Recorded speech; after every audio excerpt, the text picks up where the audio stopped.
রাতটা অস্বাভাবিক নীরব ছিল। শুধু বাইরে বৃষ্টির শব্দ শোনা যাচ্ছিল।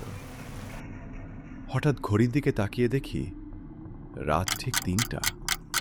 আমি বাসায় একাই ছিলাম আর ঘুমানোর চেষ্টা করছিলাম। তারপর দরজায় টক টক টক শব্দ হলো।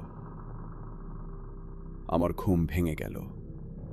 বুকের ভেতরটা কাঁপতে শুরু করলো। আবার সেই শব্দ, এবার আগের চেয়ে আরো জোরে। দরজার নিচ দিয়ে কারো ছায়া দেখা যাচ্ছিল। ভয়ে ভয়ে আমি দরজার দিকে এগিয়ে গেলাম। ধীরে ধীরে দরজাটা খুললাম, কিন্তু বাইরে কেউ ছিল না। দরজা কেন খুললে? আমি পিছনে তাকাতেই অন্ধকারের ভেতর সেই জিনিসটা দাঁড়িয়েছিল।